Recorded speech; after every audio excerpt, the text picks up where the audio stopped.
Hey everyone, it's Mr. Hauger at the home studio, and we're recording the time between World War II and the 1950s and 1960s because it wasn't all Cold War. Just like the things that are happening in our world right now, there's many things that are happening simultaneously. They don't wait for one small subject matter or lesson material to end before the next story happens. The world's constantly spinning stories. Your tale is being spun, as it were, all the time. And what are you doing to develop it? Are you setting goals? Remember we did all that fun stuff. Anyway, today we're talking about U.S. history, what changed in the U.S. between World War II and President John F. Kennedy, and so many things became the way that you know them now. I get excited for this lesson in the same way that I do about the 1920s and the Roaring Twenties and all the pop culture, music, art, sports, all the things that we love to do that we currently can't do as I sit here in the home studio and we're all under imposed quarantine. So what I want to talk to you about is just some fun stuff that was going on and how America began to boom during the 1950s. And while I can't test you on this in 2020, it's good to understand to get you prepared for future social studies. So I'm going to zoom up and blow up this. I'm not actually on Zoom and I'm not actually blowing up. So neither of those words were accurate. But here's the presentation you would have seen if you were in class with me. I don't know what voice that was. And so, so much happens here. It's really 5 pages of our textbook, but it's actually like fun stuff to look at. So it's a lot of interesting items, and I'm going to jump around and talk about what was happening. So the Great Depression, which we talked about when I last saw you before spring break, had left a lot of Americans in need, unemployed, waiting in line for assistance. And for a while they waited because there wasn't much help coming. So actually the Democrats lost in the midterms in 1946. The Fair Deal had provided a lot more federal spending, but it caused a dip in Truman's popularity because as the minimum wage went up to 65 cents an hour, which was a 44% increase, even though it seems like it's not much money to you now. Remember how much inflation happens every year, about 3%. It provided more aid to agriculture and education. It canceled war contracts, so millions of people lost their jobs. And what happens when lots of people lose their jobs, as we're kind of seeing again in 2020, is the price of goods can sometimes rise, as well as strikes can happen. Like there's an Amazon strike, or at least they're trying to have a strike right now, where some people don't want to go to work during this pandemic. 5 million workers went on strike in 1946 in the steel, oil, coal industries, and most of Truman's reforms were blocked by conservative Democrats and Republicans. Social Security increases passed as well. What all this meant was spending goes way higher for businesses, causing inflation because the price of goods goes up. So your money isn't going as far. A lot of people are on strike and not making any money, and suddenly your taxes are going to need to go up because the government's handing out more money. So we're creating a bit of a burden on the system. It's going to create some constraints. But what happened at the same time in the years that followed, you're looking at a photo of Lakewood, California, down in Southern Cal. And Brentwood and small cities started to pop up further and further from big cities, looking for future development in the American dream through a house. The idea that we could all have this cookie cutter, sweet little deal for ourselves far away from city life, and we'll commute in.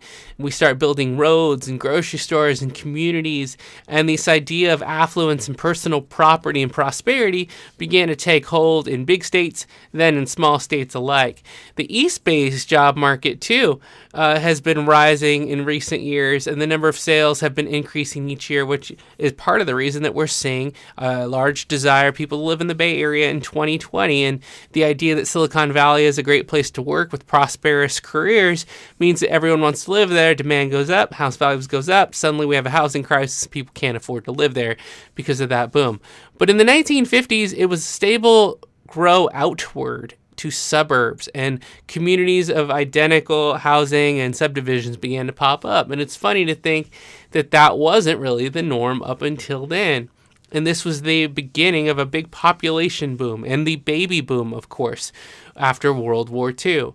What would you say about this photo here of Lakewood, an age of influence and affluence, meaning wealth? What do you see here? Look at all these different moving companies. And last year someone said, yeah, I would say that the moving companies experienced a big form of growth. And you're right. And there's no need to make fun of that voice, right? But it shows you the demand. Look at all these little kids, happy little kids in the picture. All these families realizing what has always been told to us since the 50s is a dream, to have that nice car, to have a boat, to have a neighborhood with people who are like-minded and who are equally valuing the same things as you, then we're going to start taking care of these yards. And you see the phone, and now we know internet and telecommunications that pop up all over the place. And it's a new way of life. And now that we're all sitting in our houses, looking at these videos and looking at these pictures, you can see that like almost everyone who's watching this is probably living in a similar place. And that began to really boom in the 50s. In my classroom, we always have a conversation about like what makes people want to go somewhere new. What is it that people are actually looking for? What is the American dream in terms of ownership? And then I usually do a little presentation. This is 2019. Austin, Miami, Seattle, Henderson, and Denver. These are places where a lot of post-college grads are settling down. And they are sites of new growth, where the history books will one day write about the tremendous boom of the 2010s and 2020s, to locations like this that provide people like what kind of common threads? Outdoor activities, art and entertainment, snow and skiing, and again, adventure. So these are things that are valued by the current generation. And you could see that back then, what was valued was a house and a white picket fence and a dog and a place for your family to be prosperous. So as the American goal continues to develop, so too does the history of what we want, what we're looking to do, and our economy will reflect those shifts as well. So in the modern rankings from 2019, the city that ranks number 1 in growth is New Albany, Ohio. This gives you a picture of like what Americans are looking for now. And while it's not like a standards-based question, I think it's interesting to take a look at. A 21-minute drive to Columbus, New Albany has everything one could ask for in a small town. Down to white picket fences, look, some things stay the same 70 years later, and colonial-style architecture. The city boasts over 600 acres of public parks, which is something that families like, extremely low poverty rate, which is like what we're always talking about globally in world history last year. We talked about how everyone wants to be safe and sheltered, and a median household income of $185K. That is very nice. That's even better than we're doing in Contra Costa in the East Bay of California. Its premier gem is the Country Club, which I pulled a photo of here. 27-hole golf club, 18 tennis courts, and 5 pools. Doesn't sound bad to me. If we weren't shelter in place, maybe we go take a little trip to New Albany, a little field trip.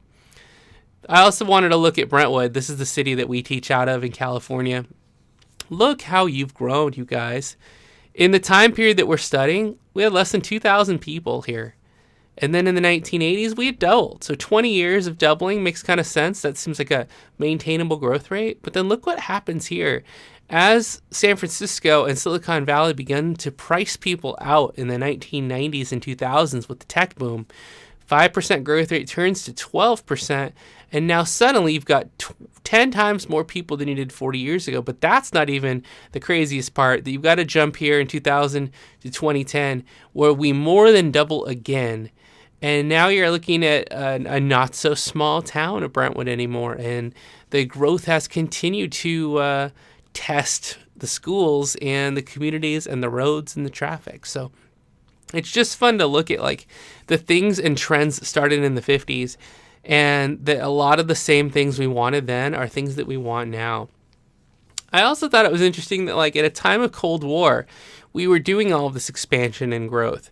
And yet there becomes this fascination and fear with fascination and fear. And how relative is that to 2020 that like you're seeing parodies online and TikToks of people making pandemic humor or jokes or stories, or just telling the stories of what people are going through.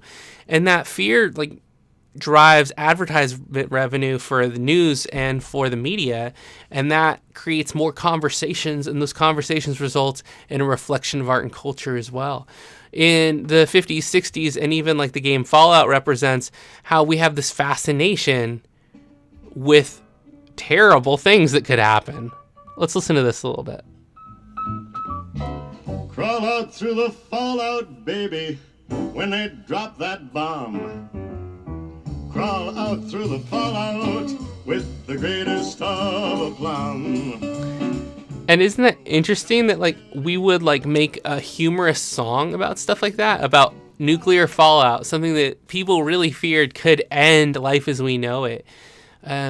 Pop culture does seem to reflect art and life also seems to reflect art and pop culture as well. So I counted 7 new video games just in 2019 about nuclear war. So we continue to be fascinated with stuff like that. The lyric too, think about your hero when you're at ground zero, which is like, it's a cleverly written song by Sheldon Altman, but crawl out through the fallout, you know what I mean? They said the bomb is clean. If you cannot find the way, just listen for my song. I'll love you all your life, although it might not be that long. That is really clever and quite a hook and a hit.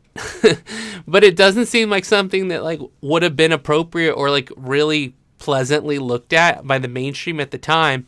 But people were enjoying that song. So here was where the country was in a time of post-war challenge.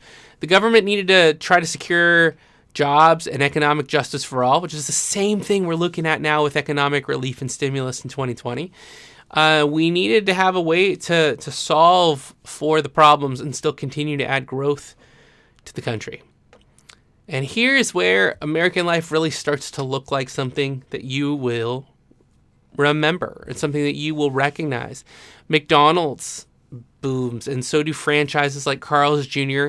and In-N-Out Burger, as well as Taco Bell in Southern California, that start to franchise this idea of convenience, quick stops, food that you could take out, which is going to translate a focus away from the kitchen as a hub in the home.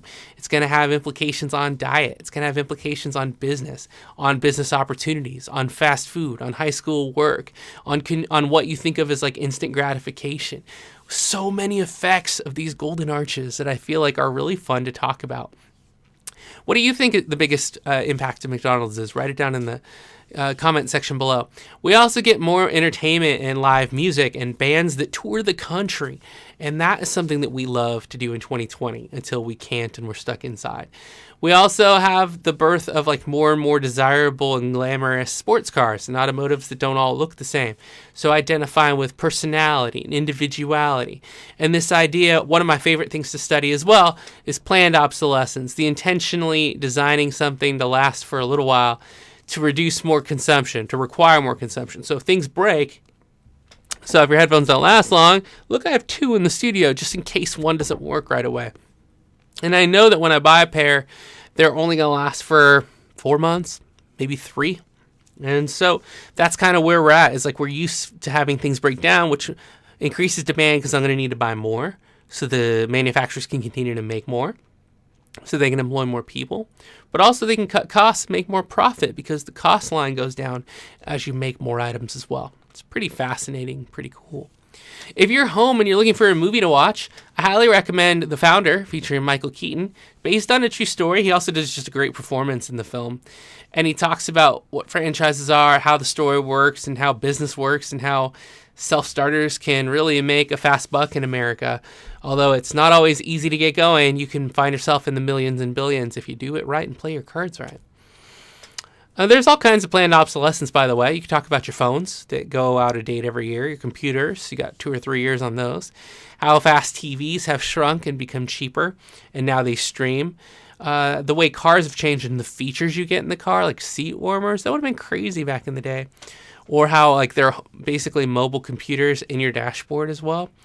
What about like progressive obsolescence? Some tools grow old and unnecessary over time. You know, your tape cassette player is probably not in your room anymore. Your regular Nintendo Entertainment System, probably not there anymore either. So yeah, lots of stuff there to talk about.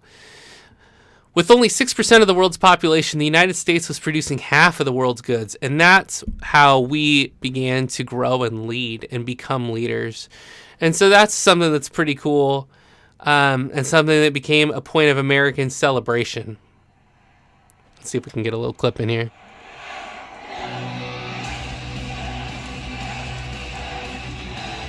I love having fun with clips. I don't know if you can hear those at all. That's why I'm cutting away from them pretty quick. But yeah, lots of trends. Look at all these franchises that become household names. Holiday Inn, Best Western. You can travel now because there's freeways all over the place. So you can go visit your states and your local landmarks everywhere else. Dunkin' Donuts starts up. Pizza Hut, Dairy Queen, KFC. And it's 3 o'clock, but I'm thinking dinner now. Look at all these cars that begin to spot up, and status symbols like fine jazz and record players and silver spoons and sweet cars like the DeSoto, the Pontiac. You guys might be bigger car fans than I am, but lots of status symbols, and we begin to measure income in the U.S. by how many goods you can buy. And that is adjusted for inflation, and you start to see that like wealth is the things that you own. I'm definitely drawn into this sometimes in the music making, even on the lower level where I'm at. If I don't have nice guitars in here, or if I don't have like a fine MIDI device controller, or if I don't have like good soundproofing, people are going to overlook my studio. So we live in this form of like, if you were still working, the last iPhone I had was an iPhone 4. I didn't even have the S. And now we're up to 10. If I walked around my 4, people would shun me. You kidding? Like, you've got to have a smartphone now. I don't always agree or like that, but it is definitely where we're at. So Eisenhower wins the presidency in 39 states in 1952. And he is a conservative when it comes to money and liberal when it comes to human beings. That is his own words. He ensured that the New Deal continued. And he knew that if anybody tried to abolish Social Security or these new programs that were very expensive, they would be extremely unpopular. And he said, you would not hear that party again in our political history. And here we are in 2020, and we still can't shake those entitlement programs that still are such a big part of how we operate. I'm not saying that they're beneficial or that they're bad. People have definitely strong opinions on both sides, but we can't really break away from them currently unless you've got someone willing to be incredibly unpopular. And you've got a shift from blue-collar workers, like factories closing down because we turn into a service economy. Less people in blue-collar workforces like these. More people in management and service positions and white-collar jobs like these. By the end of the 50s, they're the majority of our economic workers.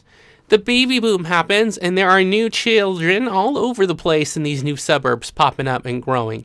And wow, we've had so many changes that this is a good time to do some kind of a debate or an activity or a Zoom conference if we get the chance. But at the same time that affluence was building up in many communities, we saw a very different life for minority communities and people who were living in towns that didn't have access to high-paying jobs. So you can look at these two pictures and ask yourself, what's similar about these two images and what's different?